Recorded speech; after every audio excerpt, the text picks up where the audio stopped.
There's something hanging over Tampa right now. Not anger, not panic. More like that weird kind of quiet that settles in when a team knows it lost its way and isn't sure how to find the map again. The Bucs are once again on the hunt for an offensive coordinator, the fifth one in 5 years. And honestly, nobody's even shocked anymore. It's like part of the Tampa weather cycle at this point. Storms, sunshine, and another OC search. But this time, the name floating around hits a little different. Mike Kafka, former quarterback. Once a Buc. Yeah, back in that rough 2014 season. Now, a respected coach who's worked with Patrick Mahomes and helped build the Giants' offense in New York. Kafka interviewed on Monday, January 12th, for the Buccaneers' offensive coordinator job. And even if it's just a sit-down, it feels like there's something symbolic about it, like a small piece of history looping back around. Maybe because, for once, this doesn't feel like just another name swap. It feels like a chance to actually decide what this offense wants to be. If you've been riding with the Bucs long enough, this kind of story probably feels familiar. But there's something slightly different about this one. Maybe because Kafka once wore the pewter and red himself. The Bucs finished the season 8-9. No playoffs for the first time since 2019. And the thing that stung wasn't just the record, it was how it looked. They started 5-1. The energy felt good. Baker was vibing with Josh Grizzard, the then offensive coordinator. The offense had rhythm, some identity, even a little swagger. Then came the crash. 7 losses in 8 games. Drives going nowhere. Play calls that felt like rerun. The offense that once looked resourceful suddenly looked flat-out lost. When the season ended, Grizzard getting fired didn't surprise anyone. What wore people out was realizing this was yet another OC gone after 1 year. It's not even about the name anymore. It's about the fact that the Buccaneers can't seem to keep one voice long enough to build anything real. Since Byron Leftwich, during the Brady era, Tampa hasn't found stability. Dave Canales did a solid job and left for Carolina. Liam Cohen? Same story. Now the head guy in Jacksonville. Then came Grizzard, another flash of potential, gone in a year. You can't build a foundation like that, and it's getting hard for fans to believe the next guy will actually stick. But now comes Kafka, and the fact that he's already worn this jersey, even for a short stretch, adds a strange sense of full circle to it all. The news dropped from Greg Olman of Fox Sports on January 12th. The Buccaneers will interview Giants offensive coordinator and interim head coach Mike Kafka for their offensive coordinator position. A few hours later, Rick Stroud from the Tampa Bay Times confirmed it. Kafka served as interim coach after Brian Daboll's firing. The Giants went 2-5 under him, averaging 23 points per game in their final 7 contests. Kafka's 38. Drafted by the Eagles in the 4th round back in 2010, bounced around 7 teams, including the 2014 Buccaneers, that 2-14 nightmare that ended with Tampa holding the number 1 pick in the 2015 draft. It was a brutal year, but it's the kind of year that shapes you stick around this league long enough. Kafka's been inside broken offense. He's seen chaos up close. Maybe that's why he's learned how to rebuild one. After hanging up the cleats, he landed in Kansas City under Andy Reid, worked directly with Mahomes, helped craft one of the most creative playbooks in football, and earned a Super Bowl ring as the Chiefs' quarterbacks coach in 2019. By 2022, he was calling plays for the Giants. In that first year, with a healthy Daniel Jones, they won 9 games and made the playoff, something nobody saw coming. Year 2, chaos, injuries, inconsistency, you name it. Still, Kafka held it together and was asked to take over when Daboll was fired. And now,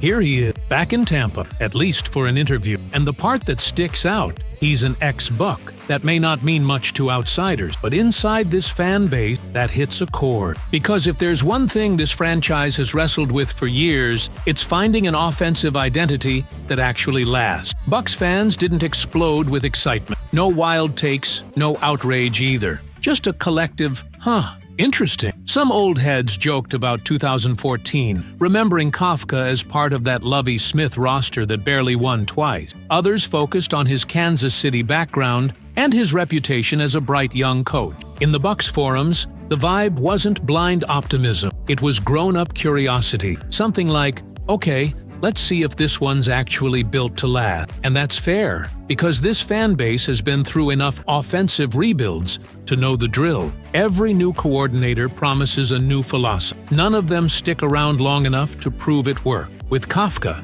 at least there's some conceptual continuity. He's from the Andy Reid coaching tree, which means motion, pre-snap shifts, creativity in space, and simple reads that make life easier on the quarterback. For someone like Baker Mayfield, that could change everything. If there's one word for Kafka's offensive style, it's adaptable. When the Giants lost their top receivers, he reshaped the whole offense around Saquon Barkley. When Daniel Jones went down, he shifted to a more vertical, attack-style passing game with Tyrod Taylor. He doesn't cling to one system. He builds to fit what he's got. And that's exactly what Tampa needs. Flexibility, not theory. Because in 2025, the Bucs offense was predictable. Third down calls you could see coming from your couch. Rachaad White used like an afterthought. And a passing game that felt trapped in safe mode. With Kafka, you'd expect more movement, more RPOs, more layered play design, not a revolution, but a real mindset shift. And here's the thing, Baker needs that. This'll be his fourth offensive coordinator in 4 seasons. For a quarterback who runs on rhythm and confidence,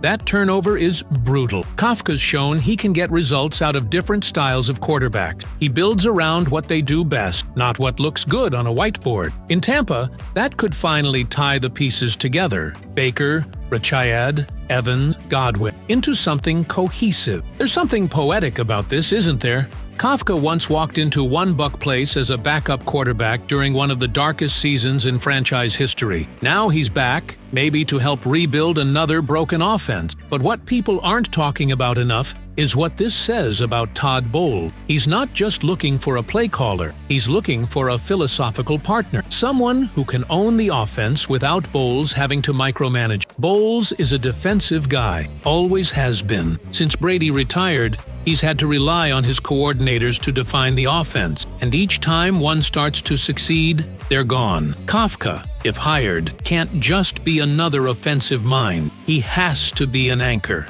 And maybe that's why his name's carrying weight right now. He represents something Tampa's been missing: continuity with direction. Nothing set in stone. Kafka's one of several candidates. There are internal names and a few college guys getting looks too. But just the fact that Tampa's targeting someone from a winning, modern coaching background says a lot. It's a shift in mindset, finally. If Kafka gets the job, things will move fast. He'd take over immediately and start building the offense around Baker, Rachaad, and, if he re-signed, Mike Evans. If he doesn't, the interview still mattered, because it shows what kind of coach this team is finally interested in hiring, and that says plenty. And for a fan base tired of rebuilding every offseason, maybe that's enough to hold on to for now. Being a Bucs fan means living in cycle. You see pattern, you feel them coming, and once in a while, something changes just enough to make you believe again. Mike Kafka might not end up being the next OC, but the fact that this franchise is even talking to a guy who knows the pain of 2014,